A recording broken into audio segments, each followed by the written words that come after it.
putting Moon to 0 would have been the perfect addition to this ban list, which if that happened, I would have called it a truly perfect ban list. We got the bans that we were asking for. We got good semi-limits to Ryzeal and Malice, and we got very important limits for the game's overall health in the long run. Makes me think this is the best ban list I've ever witnessed. I currently cannot think of a better one. What is up, everybody, and welcome to another TCG video. I am so hyped about this most recent ban list that I wanted to do a little follow-up. Of course, I have posted my initial reaction, but now that I've had some time to think about it, I wanted to give you guys a little bit of a deeper analysis of why I think this ban list is so good and what its implications are on the format. If you don't want to miss the upcoming TCG content, make sure to follow me over on Twitch and also subscribe to the YouTube channel. It would mean a lot to me. Without further ado, hope you enjoyed this ban list discussion. Let me know what your thoughts are now that the ban list has been out there for a couple of days.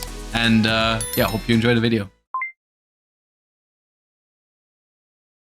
We're gonna go over these changes once again. Also, before we even hop into this, I did also ask my community over on Twitter what they thought of the ban list, just because I wanted to get a feeling for, like, in actual numbers. You know, you always get like some comments where some people say very good, some people say very bad, and this was like, I wanted some actual numbers, and I feel like this, even though not every single person is happy with it, of course, you can't make every single person happy, but we had almost 6,000 people voted in this poll, and this I feel like is the most well-received ban list, not just by myself, but also the community that I've ever witnessed, because over 30% of people said it's perfect, over 60% of people said it's good but not perfect, and only 3.8% called it average and 2% called it bad. I think that is a level of satisfaction in the community that I think is unmatched by previous ban lists from what I can remember. And I would assume most of the people that voted good would have given this list a perfect if there was like a single Fiendsmith hit on this ban list. That's something we're going to talk about, but yeah, let's dissect it a little bit more. We're going to start with the least exciting part first, because we're going to go up this thing, and that is obviously the unbans, which is quite honestly 5 cards here that I don't want to waste too much time on, not because they're not worth talking about, but rather because I think the chance that these cards have a huge impact is relatively small. I think the 2 dangers here, Danger Jackalope and Danger Tsuchinoko, are still good cards. I do think it's worth pointing out that with all the dangers coming back to 3, there is still a chance for a danger deck to do something, especially with some of the cards that they have hit on the ban list. You know, cards like Abyss Dweller, Dimension Shifter were pretty good counters to dangers, and with all the dangers back to 3, I think there is some experimentations to be had with like danger decks at some point. Of course, Drolan Lockbird is a card that has been fairly popular and will probably not go away anytime soon, so I think it's fine. Performapal, Monkey Board, even though I'm not a huge fan of Modern Pendulum, I can't really argue with this one. I don't think it deserves to be on the list anymore. Ava, same thing, and Cyberjar, same thing. The semi-limits I want to split into 2 sections. We're going to talk about the less exciting ones first, which are the ones that are moving up the ban list, which is Black Dragon Collop Serpent, White Dragon Wyver Burster, Unchained Soul of Sharvara, and Morphing Jar. The 2 baby dragons, pretty cool, I think. Oh, and Snake Eye Ash and Snake Eye Poplar. The baby dragons are pretty cool that they're moving off the ban list. They still have the potential to be pretty good cards because they're just very good link material. I see a trend on this ban list is that we are bringing back some of the cards that are just like link material, quote unquote, like just cards that help you fill the board a little bit, which I think is fine because the TCG in particular has done a good job at limiting what those cards can still do, because we're hitting a lot of generic end board pieces, right? Like Apollousa is gone, Baron is gone, now Nightmare Griffin is gone, Dweller, all that stuff, right? And so I think giving people back parts of their engines, as long as they cannot turn it into something super obviously broken, is fine. Especially in the case of the baby dragons. For Dragon Link, Savage is also gone, so I think some help for Dragon Link is completely fine. With Snake Eye Ash and Snake Eye Poplar, as long as original Sinful Spoils is banned, I think this is fine. I think like Snake Eye, Millennium, Fiendsmith pile could maybe be a rogue-ish thing still, but to be honest, Snake Eye actually may have lost more than it gained from this ban list because they're losing 2 bonfires for it. This is not really something that makes you want to play more Snake Eyes, to be fair. The hits to Ryzeal and the hits to Malice is something that we're going to discuss more later when we talk about those decks in particular and their new position. I want to say a few things about this because these are consistency hits, right? Like Sword Ryzeal, Ice Ryzeal, X Ryzeal to 2, Dormouse, White Rabbit, and Malice in Underground to 2 are consistency hits to those decks, which of course in the past, like I've been saying, I'm not the biggest fan of consistency hits. The thing here that I want to point point out as to why I think, especially for the Malice hits, I'm okay with it. And that's not just because I dislike Malice. I actually think with Malice, they were put in a position here that was very awkward. I've explained it in my ban list prediction / discussion video, which was Malice was a really difficult deck to hit on this ban list because all of their extra deck is just one-offs. It's very difficult to hit the Malice extra deck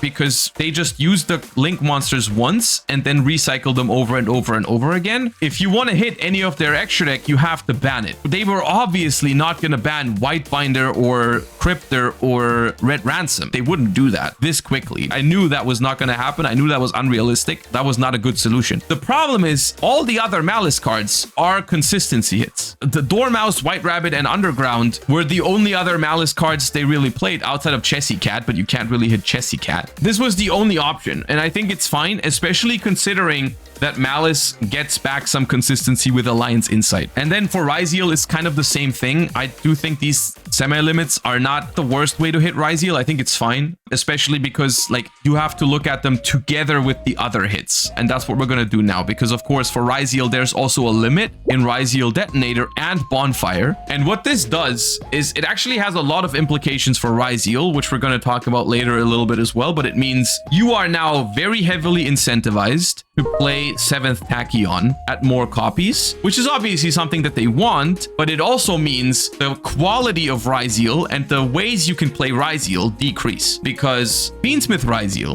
cannot really play 7th Tachyon, which was the most popular and most powerful version of Ryzeal. If you want to play Ryzeal and want it to be consistent, you have to play XYZ only now, basically. And that's a big deal. And the other big deal is that 7th Tachyon, while it is a consistency card, is not the same quality as Bonfire. It's not the same quality as drawing Ice Ryzeal or X Ryzeal directly, because it's a -1. You have to put a card from your hand back. You're playing with 4 cards at the cost of consistency. Also, you're way more vulnerable into Droll and Lockbird. If you 7th Ascension for 7th Tachyon and you get Drolled, that's not a play. That is not the same as drawing Bonfire Ice Ryzeal. The deck is, in terms of the raw numbers, if you want to look at pure Ryzeal, it's basically the same level of consistency, right? Like you lose some Bonfires, you lose some Ice Ryzeal, some X, some Sword. You can replace all of those with 7th Tachyon. So if you just look at the raw numbers, the pure Ryzeal deck is still the same level of consistency roundabout as it was before, but significantly lower quality. And that's why I like those hits, because it's not really a consistency hit, it's a quality hit. They're making Ryzeal weaker. You pair that with Ryzeal Detonator being limited, which I think is in some ways a very big deal, in other ways it's not, which makes it a good hit in my opinion. I thought about this. If you're playing pure Ryzeal, Detonator being at 1 matters a lot, because in pure Ryzeal, your follow-up, your grind game is not nearly as powerful as it was in the Fiendsmith Ryzeal variation. If you ever run out of detonators in Fiendsmith Ryzeal, that's fine. You can still finish the game off of some maybe utility rank 4 and the Fiendsmith plays that you had. Pure Ryzeal without a detonator has a very hard time dealing with stuff. Of course, you can play more utility rank 4s now, like you're going to play some more removal rank 4s maybe, or maybe you're going to go back to some Baguska lines for follow-up or whatever. It's still possible. The Ryzeal Detonator being at 1 gives slower decks a genuine win condition against Ryzeal now. If you can get rid of the Detonator and they can't recycle it with Ryzeal Cross, then the deck is significantly less threatening. And we all know Ryzeal, even though it is a very powerful deck, does not kill you super quickly, right? Like they're not winning the game immediately, especially when you're going first and they're like breaking your board. They can break boards very often, but they don't immediately deal 8,000 damage a lot of the times. If you can deal with the Detonator, they might just not have great follow-up, and that's a big deal. On the other hand, this does feel a little bit like a Rise Hard to 1 in the past, where in the beginning we thought that was a very, very big deal, but it turned out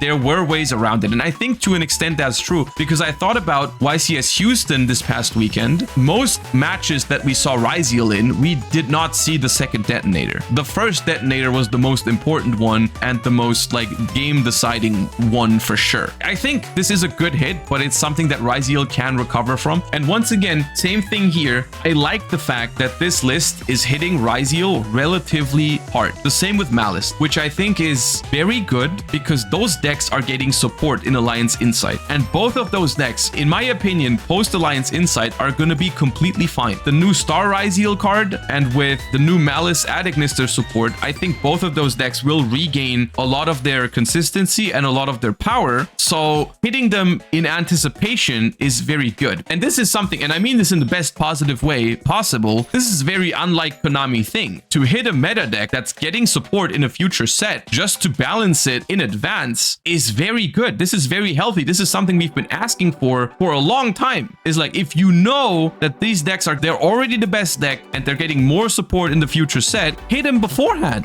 They're gonna be fine. Like, both of these decks post Alliance Insight, I think, are gonna be fine, which means these hits were good and necessary. And that's a very healthy thing to do. And then they will receive support, so you're fine. If you have invested into a Ryziel deck and you really like playing it, you're gonna be fine. You're gonna struggle with it a little bit immediately right now, but it's still playable. And then once Alliance Insight comes out in literally 3 or 4 weeks, you can just throw the new cards in your deck and it's absolutely playable again. Maybe even top tier. The same is true for Malice. I've heard some Malice players say post Alliance Insight Malice is better than pre-ban list Malice because of how good the support is. And so I just think those decisions are very, very good. That's what I feel like about the Malice and Ryziel hits, even the semi-limits and consistency hits, which I know people aren't fans of consistency hits a lot of the time. I think in both of those cases, they're warranted though, because for Ryziel, it's not really a consistency hit. It just means you have to play 7th Tachyon and 7th Ascension, which lowers the quality of the cards that you're playing, which is good. And for Malice, consistency hits were simply the only thing that you could do, because everything is either a one-off, which means you'd have to ban it, or it's all 3 of consistency cards. So it's the only option they had in hitting Malice.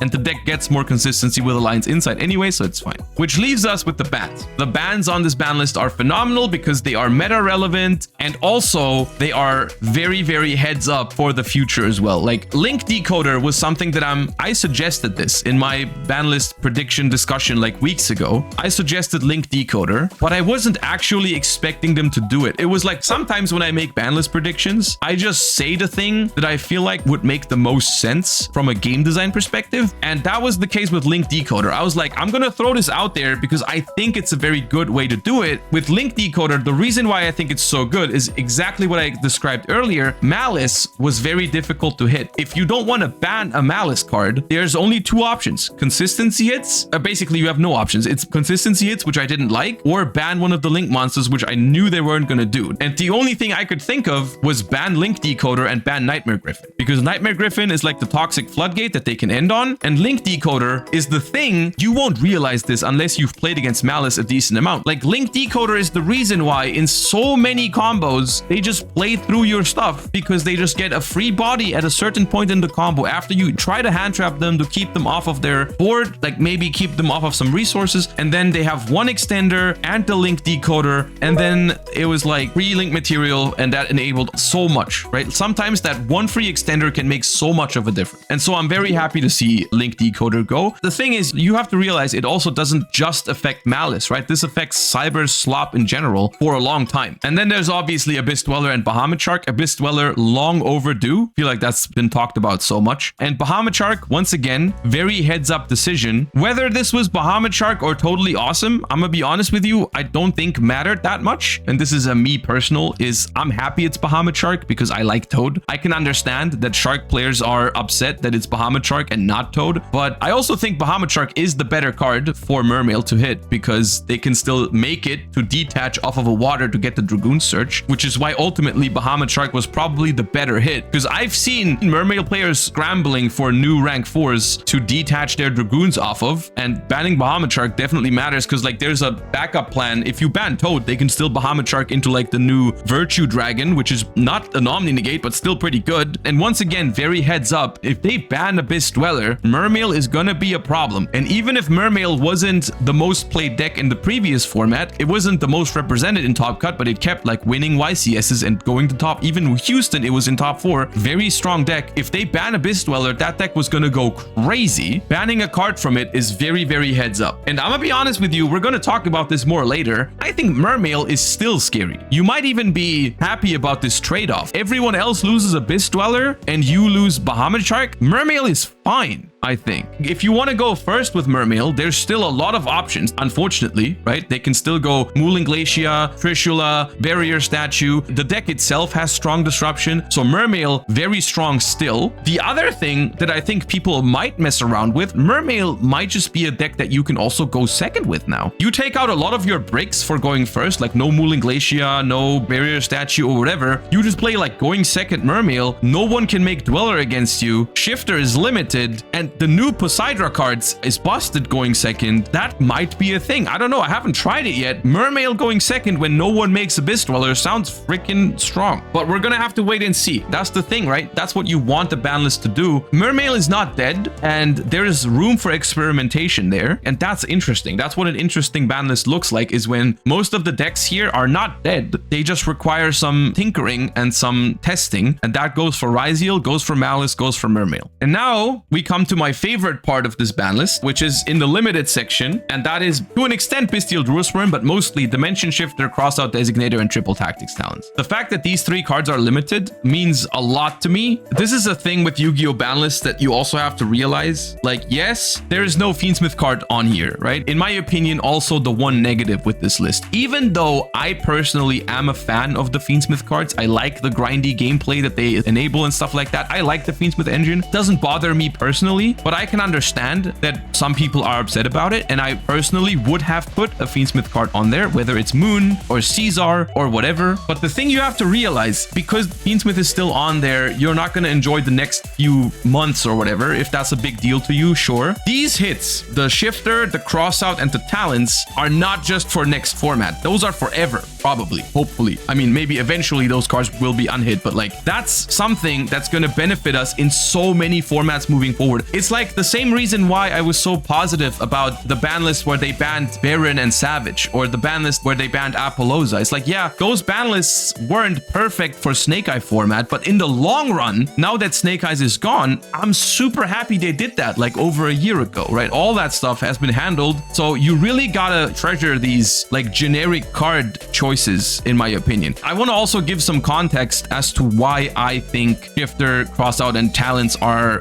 good hits, because I mean, people have been arguing in the comments of like, oh, hitting Crossout Designator was so stupid because now my deck cannot play through hand traps anymore or whatever. Counters to hand traps should exist, so on and so forth. So I want to just talk about that for a quick second to give some context. I mean, Dimension Shifter, I'm probably going to give the least context on, because that card is just a floodgate. I'm kind of tired of explaining why floodgate should be hit. Shifter being a basically two-turn no graveyard hand trap is just annoying as hell to play against with so many decks. So I'm very happy that card is limited. Crossout Designator and Triple Tactics Talents are two cards that hand traps are a fundamental part of modern Yu-Gi-Oh! They are a fundamental part that keeps crazy combo decks in check and basically exist to just punish or counter hand traps. And that just benefits in a large fashion. It just benefits the player going first, and it just makes going second a lot harder if your opponent opens a Crossout Designator. And the thing you have to realize, I know that for some rogue decks, it is harder to play through hand traps, but ultimately what you have to look at is what these cards enable, right? These cards enable decks to perform their full combos, and that is naturally going to benefit the broken combo tier 1 Yu-Gi-Oh decks way more than a rogue deck. Because if your rogue deck does full combo, a lot of meta decks can still handle that. If the Mermail deck goes full combo, they benefit way more from it than a rogue deck does. This is why counters to hand traps are not particularly healthy. And so even though Crossout Designator and Called by the Grave are still legal, I'm very happy they're now limited. And that's also something you have to realize, like, they're not completely gone. One Crossout, one Called by, one Talents. There's still 3 Ash Blossoms to counter Mold Charmies. That's still a decent amount of cards that you can run into when players are going first. If it has to exist, at least it's not that common. The thing with Triple Tactics Talents, I actually like this card being at 1, and I've talked about that. I think Triple Tactics Talents is a polarizing card because I hate that card when going first. Looking at their hand, either take away their only starter or take away the second hand trap and then just keep going. Very toxic card for going first. Going second, I find it incredibly interesting though, is why I wanted it to be at 1, because if it's at 1, you can still play Thrust for going second, which is probably going to be more of a side deck thing, but it's cool. And I feel like that is also something that a lot of people agree on.